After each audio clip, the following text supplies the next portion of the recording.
কিছু কিছু বন্ধু আছে, দেখবে যাদের সাথে কথা বললে তোমার এক্সস্টেড লাগছে, লো লাগছে, ড্রেন্ড লাগছে। এটা কেন হয় বলো তো? কারণ তারা তাদের নেগেটিভ এনার্জি তোমার উপর ডাম্প করে। তোমার যখন মেন্টাল সাপোর্ট দরকার পড়বে, তারা হঠাৎ বিজি হয়ে যাবে। এটা থেকে বাঁচার একটাই উপায়, সেট বাউন্ডারি। কাকে কতটা অ্যালাউ করা উচিত ডিসাইড করো। ইজিলি অ্যাভেলেবেল হয়ে গেলেও কিন্তু অনেকে মিসইউজ করে। আর সর্বোপরি স্পিক আপ। যেখানে তোমার আনকমফোর্টেবল লাগবে বলে দাও। আর যদি কেউ অফেন্ড হয় বেরিয়ে যাও। মুভ অনের একটা ভালো জিনিস কি জানো? আমি যে রাস্তা দিয়ে হেঁটে যাচ্ছি, ঠিক 1 মাস আগেই আমার পা দুটো থমকে যেত স্মৃতিগুলোর টানে। আর এখন কেমন যেন ইজিলি চলে যাচ্ছি। Yes, I moved on. ব্রেকআপের পর মনে হয় যেন মুভ অন করাটা সম্ভবই না। মানুষ এত ইজিলি মুভ অন কেমন করে? হ্যাঁ, আমিও এটাই ভেবেছিলাম। আজকে নিজেকে ভুল প্রমাণ করে আমি সত্যিই হ্যাপি। আমরা ভাবি যে আমাদের কেউ রিপ্লেস করতে পারবে না, কিন্তু লাইফে কোনো কিছুই পার্মানেন্ট না। সব কিছুরই একটা বেটার রিপ্লেসমেন্ট আছে।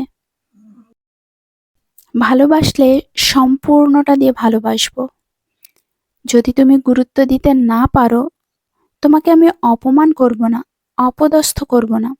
চুপচাপ আমি আমার মতো সরে আসব। তোমাকে আমি আমার জীবনে আর ঢুকতেই দেব না। একটা সম্পর্ক টিকিয়ে রাখার জন্য সবচেয়ে বেশি কি জরুরি জানো? কথা বলা।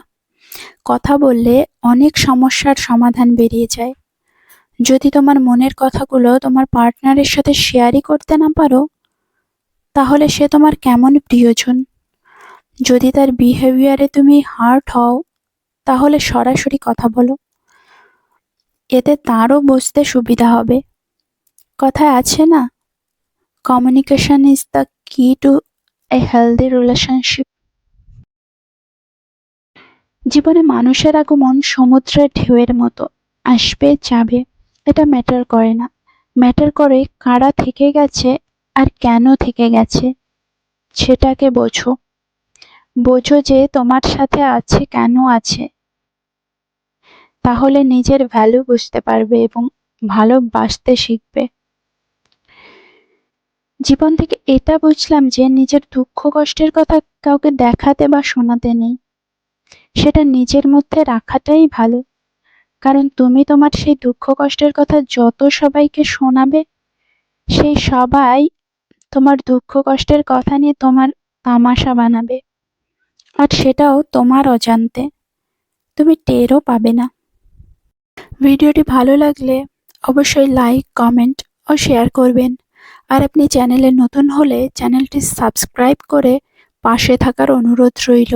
ধন্যবাদ।